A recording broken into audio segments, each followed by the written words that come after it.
మీ దగ్గర ఎన్ని సంవత్సరాల నుంచి ఉంటారు? మేడం గారు, మా అన్న తాతలు ఇక్కడ జీవించాము, ఇక్కడ జన్మించాము. ఇక్కడ జన్మించాము. ఇది మా స్థలమే, ఈ ఊరు మాది అనేసి, ఈ గ్రామం మాది అనేసి మాట. ఎన్ని సంవత్సరాల నుంచి ఇక్కడ పనిచేస్తున్నారు? నుంచి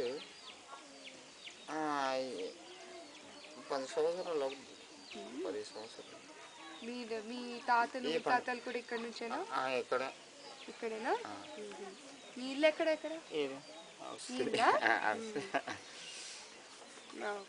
మళ్ళీ ఏ పని చేస్తారు మీరు? అంతకుముందు ఇది ఈ వైద్యంలో చేస్తాము. వ్యవసాయం, వైద్యం. అంతకుముందు టైలరింగ్ చేసేవారు. టైలరింగ్.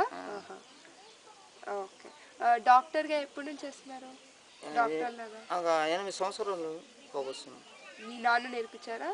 మా నాన్న ఇంకా ప్రైవేట్లో ఊర్లు ఉంటారు అన్నది, వాళ్ళతో మేము వెళ్ళి తిరగాలి. లేకపోతే మాకు చదువులు మొప్పారు. వాళ్ళు నేర్పించారు? నేర్పించారు. అవునా? మందులు అవన్నీ నేర్పించారు. సో అందుకే ఇప్పుడు వాళ్ళ దగ్గర నేర్చుకొని ఇక్కడ మీరు సాయం చేస్తారు. అవును. అవును. మళ్ళీ వేరే వాళ్ళు ఎలా చేస్తారు? ఇప్పుడు మీ మెడిసిన్స్ అన్ని ఎక్కడి నుంచి వస్తాయి? మీకు జబ్బులకి ఎక్కడి నుంచి దొరుకుతాయి? అడవి నుంచి. అన్ని అడవి నుంచి. అవునా?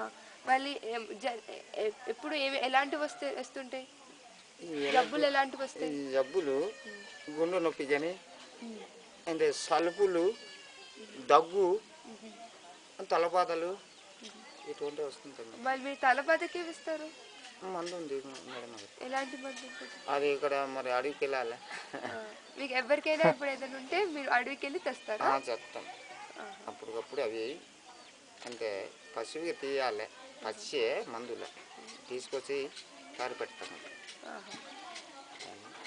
పెట్టి కానీ అది అందరూ కొద్దిగా బాగుంటుందా? జ్వరాలు వస్తాయా? జ్వరాలు వస్తుంటాయి. చేస్తారు చేస్తాం. కొద్దిగా మందు ఏది అడుగుతారు, ఇస్తాం. చెట్ల నుంచి మందు తెచ్చి ఉంటాం. హాస్పిటల్ అంతా కావాలనుకుంటారు ఇక్కడ? దానికి హాస్పిటల్ అన్నదానికి కావాలంటుంటారు కానీ మీరు ఇక్కడ చూసుకుంటున్నారు కదా? ఇక్కడ చూసుకుంటున్నాం. కానీ కొన్నిసార్లు ఎక్కువ అయితే మీరు హాస్పిటల్ పంపిస్తాం. కానీ మీరు ఇక్కడైతే బాగానే అందరినీ ఆరోగ్యంగా చూసుకుంటున్నారు. డాక్టర్ గా బాగా చూసుకుంటారు.